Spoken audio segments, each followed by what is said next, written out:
But that's where they're drawing the line in this speech. He said, he went on to say, Medvedev, that they will begin to station missiles in Kaliningrad if the United States proceeds with stationing interceptors and radars in the Czech Republic and Poland. The sadness of it all, as you know, is that this doesn't provide real security. It's a technology that isn't really tested, doesn't work, and the Czech people in a referendum oppose this. So it's kind of on all fronts, undermining security, undermining democracy, undermining sovereignty, and we need to reset U.S.-Russian relations. And I think the Obama administration, it's a problem because I would argue that our media and our policy class has less debate about U.S.-Russian relations today than it did during the Cold War, meaning that it's one hand clapping and very few understand the need to reset U.S.-Russian relations. The Washington Post this past Sunday had the British historian Alistair Horn. They didn't have an American speaking about the need to have a new partnership. You showed the piece about Iran.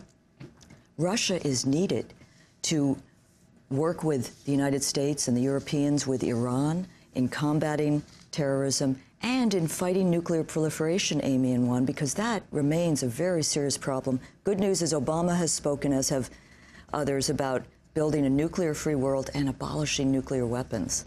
So there's stuff on the table to work towards. Also, on the recent war between Georgia and Russia, Obama basically bought into the viewpoint that Russia was the aggressor in the conflict there. You know, Juan, first of all, Amy read earlier something very important, which is that international monitors have established what has been known, and the media, especially the Washington Post, has ignored fact that it was Georgia that launched this war, which is a humanitarian catastrophe above all. We have to stop and find a way to stop the hypermilitarization.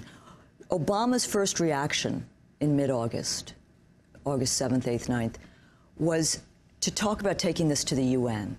In the vortex of a campaign, with McCain playing the national security card as hard as he could because it was the only one he really had, Obama did move. And I think Obama needs other advisors to speak to him about the need to reset U.S.-Russian relations. But his first instinct was one that showed a sense that you had to engage Russia and not make this into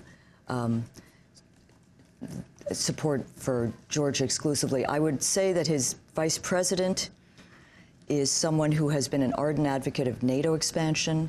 NATO is an institution that should be dismantled, in my view. We don't need it in this time. It is primarily a military institution. So I would argue for ending the expansion of NATO, halting this military defense deployment, and I think you could see the possibilities of new U.S.-Russian relations, and the Obama administration would be wise to think hard about that. Katrina Vanden Heuvel, I want to thank you for being with us, editor and publisher of The Nation magazine, longtime analyst on U.S.-Russian relations. Her latest editorial in The Nation is called The First 100 Days. This is Democracy Now!, democracynow.org. Back in a minute.